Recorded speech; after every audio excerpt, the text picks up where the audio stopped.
আসসালামু আলাইকুম। আমি ফারজানা আক্তার ইভা, ক্লিনিক্যাল ডায়েটিশিয়ান হিসেবে কাজ করছি বেটার লাইফ হসপিটাল থেকে। আজকে আপনাদের সাথে যে বিষয়টি নিয়ে আলোচনা করব, যেটা খুবই গুরুত্বপূর্ণ বর্তমান সমাজের জন্য, সেটা হচ্ছে ইরেগুলার পিরিয়ড প্রবলেম অথবা অনিয়মিত মাসিক সমস্যা। আমরা অনিয়মিত মেনস্ট্রুয়েশন বলতে কী বুঝি? আমরা বুঝি যে আপনার সঠিক সময়ে মেনস্ট্রুয়েশনটা না হওয়া, পিরিয়ড না হওয়া, অথবা অনেক বেশি গ্যাপ থাকা, অতিরিক্ত গ্যাপের পরে যখন এই জিনিসটা আবার মেনস্ট্রুয়েশন হচ্ছে তখন অতিরিক্ত ব্লিডিং হওয়া, এই সবগুলো বিষয়কে আমরা এই অনিয়মিত মাসিকের মধ্যেই ফেলতে পারি। এখন আমরা জানবো যে অনিয়মিত মাসিক বা ইরেগুলার মেনস্ট্রুয়েশনটা কেন হচ্ছে। যদি কারো হরমোনাল প্রবলেম থাকে, সর্বপ্রথম যেটা বলবো যে হরমোনাল প্রবলেম থেকেই আসলে এই অনিয়মিত মাসিকটা দেখা যায়। হরমোনাল প্রবলেমের মধ্যে থাইরয়েড ডিজিজের যে প্রবলেমটা, সেটা বর্তমানে খুব বেশি দেখা যাচ্ছে। যাদেরই হচ্ছে থাইরয়েড ডিজিজ বা থাইরয়েড হরমোনজনিত প্রবলেম আছে, সমস্যা আছে, তাদের ক্ষেত্রে আমরা দেখে থাকি তাদের অনিয়মিত মাসিক সমস্যায় ভুগছেন। এছাড়া যদি peaks problem, polycystic ovary syndrome, এই প্রবলেমে যারা ভুগছেন তাদের ক্ষেত্রেও অনিয়মিত মাসিক সমস্যাটা দেখা দিতে পারে। এছাড়া হচ্ছে আপনার জরায়ুতে যদি পলিপ থাকে, জরায়ুর মুখে অথবা টিউমার যদি দেখা যায়, তখনও আপনার অনিয়মিত মাসিক সমস্যা দেখা দিতে পারে। এছাড়া আরেকটা রিজন বলা যেতে পারে, সেটা হচ্ছে যে আপনার সেক্সুয়াল লাইফে অনেক সময় দেখা যায় যে ইন্টিমেসির সময় ব্লিডিং হতে পারে।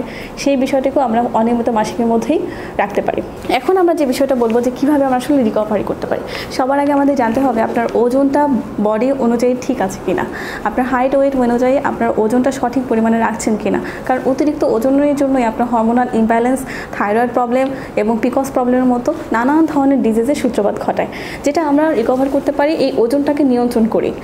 ওজন নিয়ন্ত্রণ করা মানে হচ্ছে যে আপনার শারীরিক বিভিন্ন সমস্যার অনেকটাই সমাধান করে দেয় যখন আপনি ওজন নিয়ন্ত্রণে রাখতে পারেন। তারপর আরেকটা বলবো যে আপনার প্রপার মেডিকেশন যেটা দরকার সেটা আপনাকে অবশ্যই আইডেন্টিফাই করতে হবে যে কেন আসলে আপনার অনিয়মিত মাসিকটা হচ্ছে।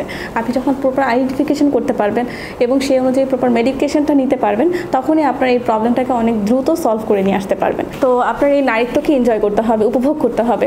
আপনার এই রিপ্রোডাক্টিভ ফাংশনটা যত বেশি সুন্দরভাবে কাজ করবে, আপনার ভবিষ্যৎ যে অনাগত সন্তান সে তত বেশি সুস্থ হয়ে দুনিয়াতে আসবেন। এটা অনেক বেশি ইম্পর্ট্যান্ট। আর আরেকটা বিষয় বলবো যে ডায়েট ম্যানেজমেন্টের ক্ষেত্রে অবশ্যই আপনার একজন পুষ্টিবিদের পরামর্শ নেবেন। কারণ আপনার এই যে হরমোনাল ইমব্যালেন্স যে বিষয়টা বা পিকোস যে প্রবলেমটা, এটা অবশ্যই শুধুমাত্র মেডিকেশনের মাধ্যমে আপনার এটা রিকভার করা সম্ভব না। অবশ্যই আপনাকে প্রপার ডায়েটারি ম্যানেজমেন্ট করতে হবে। তো সেক্ষেত্রে আপনার যেটা করতে পারেন যে আপনার খাবারের মধ্যে টক জাতীয় ফলটাকে ইনক্লুড করতে পারেন, ভিটামিন সি জাতীয় খাবারটাকে ইনক্লুড করতে পারেন। যেটা হচ্ছে কি আপনার এই ইনফেকশন যদি থাকে কোনো আপনার ওভারিতে, তাহলে সেটাকে সারিয়ে তুলতে সাহায্য করবে। আপনার ডাইজেশনটাকে ঠিক রাখতে হবে, আপনাকে প্রপার ফুডটাকে ইনটেক করতে হবে। এমন ফুড আপনি ইনটেক করতে পারবেন না যেটা হচ্ছে আপনার ডাইজেশনের প্রবলেম করতে পারে। আরেকটা যেটা বলবো যে নিউট্রাসিউটিক্যাল হিসেবে আমরা আদা এবং গরম পানিকে সাথে রাখতে পারি, যেটা হচ্ছে যে আপনার ওষুধের মতো করে কাজ করবে। আদার হচ্ছে কিছু রিসার্চের মাধ্যমে, গবেষণার মাধ্যমে চলে আসছে যে আদার কিছু এমন কিছু গুণ আছে যেটা আপনার অনিয়মিত মাসিক সমস্যাটাকে দূর করতে সক্ষম থাকে। আজকে পর্যন্তই।